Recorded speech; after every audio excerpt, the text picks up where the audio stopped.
Hello. God, it feels like ages and ages. It is ages and ages. Since we were studying, the sun's in a completely different direction. It's actually quite weird because what are we on? The 8th of November, and we're like up near the North Pole. Now, it's normally at this time of year, it's really cold, isn't it? Yeah, it's lovely and warm. But clear blue sky, as you can see, clear blue skies. It's a balmy 16 or 17 degrees Celsius, which is about 61, 63 Fahrenheit for Short those sleeve shirt. in foreign climes. Sean's got his T-shirt on. You can see his nipples. No. And even the bees are out. Yes, they are. The bees are out busy. There's some ghost flower coming out, so I think they'll be getting some pollen, and there's other bits and pieces that'll be like last-minute Christmas shopping, innit? But this time last year, the bees were tucked up in the hives, wrapped up in the tiny little electric blankets with... Weren't it snowing? 3 pairs of slippers on, watching Bob Ross videos. Bob Ross. Wouldn't you like 6 legs? 6 legs? Why would I want 6 legs? You know, bees have got 5 eyes, don't you, instead of 2? Like we've got 2, bees have got 5. If you could have like 3 other eyes, where would you have them? You'd have one on your finger. I'd have one on my finger. That'd be quite interesting, wouldn't it? I'd have one on the back of my head, so it's like a permanent, like, see-bacroscope. See-bacroscope. So you can see enemies and assassins coming from behind you. And I'd probably have the other on the big lad down there, so he can wink at people when I'm out hiking naked. The sun isn't very kind at our age, is it? The sun and HD video don't go very well together. We're going to end up putting Vaseline on the camera lens or just standing further and further back. That gets rid of the wrinkles. Will you still love me when my face is as wrinkled as my ball bag? When? Yeah. What do you mean, when? Cheeky. People don't like it when we talk about ball bags and things like that, do they? You should. Men should talk about these things more often. It's all over. It's been in the news this week. Yes, it has. Get yourself checked, and to be honest, I can't think of a better reason or excuse to be able to get your tackle out legally in front of a stranger. Yeah, and let them manhandle you. As long as it's a qualified medical stranger, not just somebody you meet in Aldi's. I mean, that's a bit different, isn't it? Yeah, on the freezer aisle. Well, if you've missed the last couple of videos, they were a bit graphic, to be honest, weren't they? The last one was graphic. And you thought these Halloween horror films were graphic. You only saw the cut version. Oh, no, you didn't want to see that. So I finally have had this kidney stone. Well, I'm pointing at it. It's not there That's your anymore. lung. Well, if you go through to my back, you see, if you had a see-bacroscope, you'd be able to look down and see where my kidney is. But I finally, last week, had that kidney stone removed. We drove down to Edinburgh. Yes. Not a lot of people can say they drive down to Edinburgh. Not a lot. Just us. We drove down to Edinburgh on Wednesday last week. The operation was on Thursday, and it was a really good urologist. He had a badge and a certificate. A certificate? He had a certificate. And the day of the operation, it was last Thursday. And I was the first one in, so it was about 8 o'clock. I had all day to myself. And they kitted me up, started drawing things on my hands to remember which side it was. They did. And then they covered it up with a cannula and couldn't remember. And then the surgeon, he got his waterproofs on, climbed in, worked his way up my Aretha Franklin into my bladder. Oh. Climbed up my ureter with his special laser gun. He did. And went. What did he do?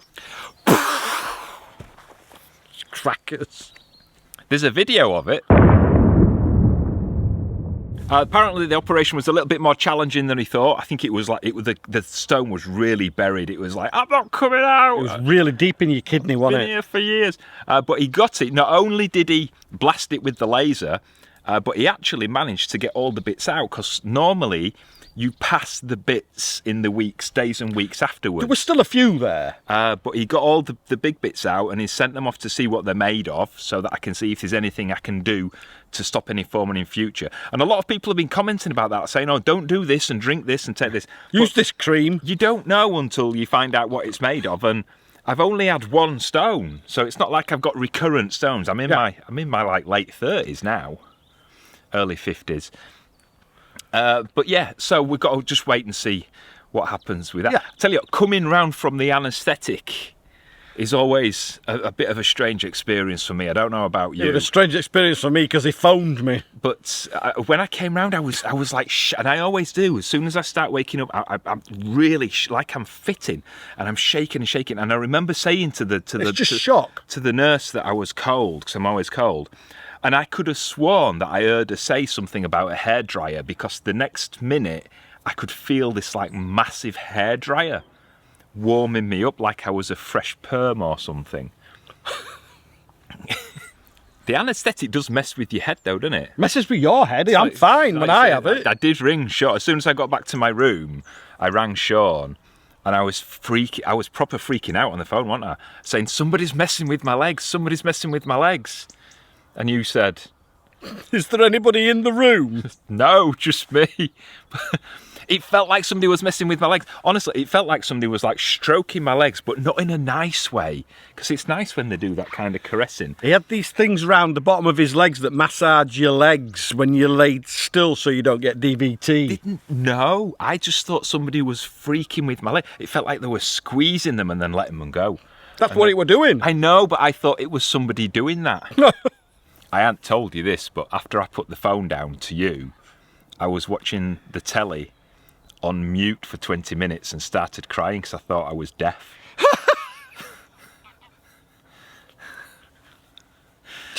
I don't know how I cope with life sometimes. It must, something, if you've had a general anaesthetic, you must have some stories like that, some weird things. Have you seen the reel that comes up on social media about the Muffin Man? I've seen a few reels of people coming out of anaesthetic. But tell us your stories. You must have some funny stories. Drop them down in the comments. That'd be hilarious. You must have had some. No, I wake up and I just think that were a lovely sleep. Boring. And go back to sleep. Boring. So after the op, I was allowed home on Friday morning with a stent inside me. And after they've taken the stone out, they put a stent in your ureter, which is the pipe between your kidney and your bladder. I've said all this on the other vlogs earlier this week. So if you've watched them, just go and make a cup of tea while I explain it again. But they put this, it's like a soft rubber tube. Yeah. And it's to help the ureter heal because it gets some bashing. It's like when somebody, like anything up the back way like that, it's going to cause trauma, isn't it, if you're not careful? Back way? Didn't go up the back way. Well, this went up the front way, but it's still like a delicate, it's like a delicate pipe, isn't it? You know what it's like sometimes. It can be a bit traumatic. So they put this ureter in and it helps the ureter heal and any little tiny kind of fragments that are left to come out. Now, because it's a 5-hour drive back to Edinburgh, the surgeon said that I could take the stent out on my own. And so what he did is he put it's like a piece of nylon that comes from the bottom of the stent, which is in your bladder. It was traumatic and I weren't even in the room. And it comes through back through my Aretha Franklin, out the big lad at the front, through his eye. And then it's taped on what's it called? 1970s movie? Shaft, that's it. And it's great until you go to sleep on a night, because even though he did leave quite a few inches, it still cut through me like a cheese wire, didn't it? At night when it was moving about. Monday I could take that out, and this is the bit that you don't like us talking about, because people were saying, oh, please don't show us you taking the stent out. And I thought, well, I wasn't gonna. You're not going to show them again, are you? But seeing as you're asking, well, I did. And I made a video of me actually taking it out. Some people say, oh, the hospital should. No, it's fine to take out. And I made a video of it. I'm not going to show it again. There's a link in the video description. There might be something up above his head. Thank God for that. If you want to show it. But some people were like, yeah, that's really good and that's really helpful. And some people were like, oh, too much information. And don't watch it. To be honest, yeah, I don't really care, because I think the things we talk about, it's like when Sean had prostate cancer. You've got to talk about these things, because Sean hasn't got prostate cancer anymore. And look, he's still here. 7 years later. 7 years later. He's still here. And a lot of people might want to hear that story, and that's why we talk about this stuff. So having a stent in and pulling it out yourself is a bit grim, and it's not fun to watch. But it's life. But it's life, and if you're going to go through that, or somebody you love is going to go through that, then it might help you, or it might help them. And that's why we do it. Or it might traumatise you. I fancy some hobnobs now. Is it because we're talking about tackle down there, do you think? Oh, no. So I'm not going to show it again. There is a link if you want to see that video. You don't see the big lad, you just kind of see The string and the pipe and... It was like giving birth to an alien through the big man, wasn't it? Oh, I say. It was a bit grim. It didn't hurt, but it was a bit grim. Sorry, I was just getting a twinge. It's always touching. Like I'm groping myself in You're public. always groping yourself. A few people have been asking, what's it like now that you're not in any pain anymore? Oh, sorry, burping. But it's like, I am still a bit in pain. It's still a bit tender. Yeah. Because the surgeon was climbing about and lasering things inside me. But yeah, it's not as bad as it was. It's getting better. But to be honest, I never really had the pain from the kidney stone. Well, I don't think I did. I think so. But finding the kidney stone was kind of a nasty surprise because of the other stuff. Because if you don't know, I've been in a lot of pain for a couple of years and it's been getting worse and worse and worse. And not been getting much help through my own GPs and the NHS, and it was only by paying for a private scan that we found the kidney stone. Yes. So it was just by chance that we found it, trying to look for the other cause of the pain down in my groin and across my abdomen and my legs and things. But it wasn't just the kidney stone they found, which they have found and it's now gone. So that's one less thing to worry about. It was the other stuff that it found, which we don't even know if that's the cause of the pain. So the MRI, I actually had the same MRI last January on my lower spine and everything was okay. Bit of degenerative change, like you get in a bloke in his late 30s. Late 30s? Who's been a personal trainer for a few years. Yeah. But this one was pretty nasty. So if you know the spine, I'll try and make this so it's not too jargony. So you got vertebrae in your spine and discs, yeah? And down at the bottom in your lumbar spine, it goes from like L1, L2, L3, L4 and L5. Now my L4 disc vertebrae and L5 vertebrae are sliding over each other because one of them, L5, is just crumbling away. There's a lot of not nice things and inflammation going on, and that's causing the vertebrae above it to slide over it. Now the effect that's having is it means that the disc between it, the jelly disc is actually leaking out, and it's causing a thing called stenosis, which is where the spinal canal narrows and the nerves are getting irritated and touched, and that's why I'm getting like numbness and pain in my legs and pins and needles and pains shooting down my legs and things like that. So that explains that. Yeah. But it's not very good, and it means that I'm going to need, at the very least, some injections to try and reduce that inflammation. To calm it down. And then possibly, if that doesn't work and we can't correct that alignment, might need some what they call decompression surgery, which is where they do something to the bone at the back. And if that fails, I will need something called a spinal fusion, which is exactly what it sounds like, which is where they fuse the two vertebrae together, L4 and L5. Now, that could, fingers crossed, if it needs to happen, be a long way off. It could be months or even years away. Yeah. But we don't know because we're still waiting now for to see if the injections work, and that's not good. The other thing that it picked up on was another mistake, which is the one that I'm kind of worried about. So when I had the original kidney scan back in 2022, when all this first started, the radiographer who took the CT scan, as well as the stone in my kidney, also saw a lump on my lung, on my right lung. Just a 5mm lump. But he was concerned about it, so he wrote in the report to the urologist that it needed to be followed up within 3 months to see if it was growing, because if it was growing, obviously there's a concern of cancer or something else. Now the urologist didn't follow up on it, didn't send anything to my GP, didn't put anything in my notes, and forgot about it. So now, rather than 3 months later, 26 months later, the radiologist who did the CT scan, who found my kidney stone again, has found the original scan and saw the lump on the original scan and gone back and saw that it was not actioned. So now I've got to have another CT scan to see if it's there, because it didn't show on the CT scan from a month ago. That's right. Where they saw the kidney stone. It was a little bit too low and they couldn't see if it was still there and if it had grown. If it's grown, who knows? And the worrying thing is that I've had this persistent cough for a couple of years, which is worrying me, as it would anybody. Yep. So that's something else that we're now trying to sort out. And if it hasn't grown at all, then it's fine.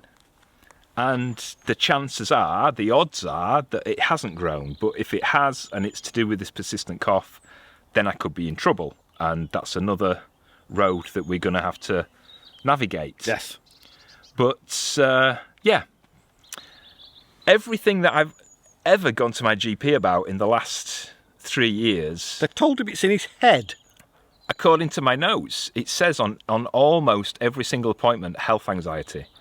Comes in complaining of physical ailments, could just be health anxiety. That's an actual quote. I was sat in there with Sean once, talking about this pain, how debilitating it was, how it was affecting my life, and I couldn't do anything. And I wanted a certain referral to see if we could find out what it was. Her actual words, well, after she tuttered and looked up at the ceiling, was, fine, but if we do this, what are you going to come in crying about next week?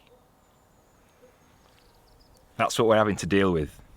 And that's why we've had to pay for these scans out of our own pockets. Yeah. I've had to pay for the kidney operation out of our, like, what was left of our life savings and 2 credit cards that are now maxed out. Because the NHS have just not helped us. They've actually harmed me. And I'm now in the process of getting evidence together to try and take some sort of action after I'm better. Because we've had a lot of people saying, take action, sue them, do this, do that. It's not that simple. I've got to be fit to do the fight, and I need to get the evidence together. And for some parts of it, it's quite easy because it's in black and white on paper. For other parts, it's a bit more difficult. But it's been deleted. We've got a living to earn. We've got to do these YouTube videos. We've got plans for this huge tour of Britain next year, which we're so excited about. We're going to do that. Dying, that's the first I've heard about it. Dying to tell you about it. And we want to do that. And we've got all these things and plans we want to do. And we're just being held back and held back and held back. And so in my head, I'm saying, well, we've just get the treatment done, even if it means paying for it. Because the NHS won't even treat my back. They're saying that they won't do anything until it gets to the stage where I can't walk or the cauda nerves go and I become incontinent. I can't do that. So I need to pay for this treatment myself, and that's where I want your help. Oh! We're trying desperately to sell as much honey and calendars and marmalade and beanie hats and bee experiences and everything as much as we can to try and get us through this and pay for this. And a few people have suggested setting up a GoFundMe page, but the problem with that is we don't know how much we're going to need. I might not need a spinal fusion. Fingers crossed I won't, because I'm young in comparative terms. Young? The rest of my spine is in perfect health. It's just this thing, and it could have been from an injury last year. So it could be that injections might just get me through it. And physio. The lump could be nothing. It could be something. We don't know. What we do know is it's cost us $6,000 to have the operation on my kidney. It's cost me $1,000 in MRI and CT scans. It's cost me another $1,000 in consultation fees. So it's already hotels and all sorts. It's already mounting up. And if you could buy anything from our shop, and every penny will make a difference. Even better, if you got a bit stashed away and fancy helping us out, that would be even better. Every penny will make a difference. And the reason we're not doing a GoFundMe is because we don't know how much we need. It might be higher than we think, or it might be lower than we think. And we don't want to over or under set the expectation because we don't know. But the bills are coming in now and we have to sort them, which is why we need help now, if you can help us. If you can, there's a link down in the video description. It's just a PayPal link. You don't need to have a PayPal account. You can use any debit credit card or anything like that. And this is not a begging or anything like that. If you can help us, help us. If you can't, it's fine. That's fine. Just watch the videos, watch the ads, support us, maybe buy a calendar or a jar of honey or marmalade, which is all in stock in the shop, by the way. A few other people have asked me, Colin, do you feel vindicated? I ain't got a van. Do I feel vindicated? Yeah, but not in a good way. No. It's weird. By talking about it, I've learned that a lot of other people go through similar things. And the bad thing is that you should never feel scared about going to see your doctor, and I do. I actually get more anxious at the thought of going to see my own GP than I would at the thought of pulling a stent out of the big man. It's the fear of being dismissed, isn't it? Because I've been dismissed so many times. The nurse at the hospital where I had my kidney out said something that really rang a bell, and she said that because you've gone through 2-3 years of being constantly dismissed, when you've actually got these real physical things going on that are causing you harm, and have caused you more harm as time has gone on, that I'm actually developing maybe a form of PTSD, which is weird to think about, and it's not something that anybody should think about. And I hear stories from you of the same thing. Awful story. I mean, triggering stories for me, because I do have anxiety, but to hear stories from people who have been through similar things but died or lost loved ones, it's just horrific, and it shouldn't be happening. No, it shouldn't. And what I want to do when this is all over for me, or when I'm in a fit state, is I want to start highlighting this more. And I think the thing I want to give back, because I've just been asking for your help, the thing that I want to give back once this is over is that I want to highlight this for other people, because this shouldn't be happening to anyone. No, it shouldn't. And it makes me tear up thinking about it, but that's what I want to do. Oh, I just feel like we've been rabbiting on for like half an hour. You have. Everybody probably switched off about 26 minutes ago. That's it for this. We wanted to just update you because we know how nosy some of you can be. And if we don't, you just start asking questions anyway, don't you? You're nosy. So that's it for this week. If you have not already seen it, we posted a little highlights video of our wedding. We did. So I'll put a link up in the corner or in the video description so you can have a little nosy at that. If you're a Patreon supporter or a YouTube member, you'll get to see the whole video. When it comes, it's still a few weeks away yet. Yes, it is. But it'll be it's a bit longer than this little teaser video. That's one of the ways that you can support us if you want to, is become a Patreon or a YouTube member. You get to see loads of exclusive stuff that we don't post on here. Again, links in the video description. There might be something on screen as well. And I think that's it, isn't it? Are we done? Is it time for me baked potato? I think so. I had so many painkillers, my stomach's on fire, so I'm eating bland food like water and dust and potato peelings. Dust. Makes me sneeze, does the dust. Right, well, if we don't see you for the live on Sunday, we'll see you for the vlog next week. Till then, take care of yourselves. See you later. Bye. Ta-ra.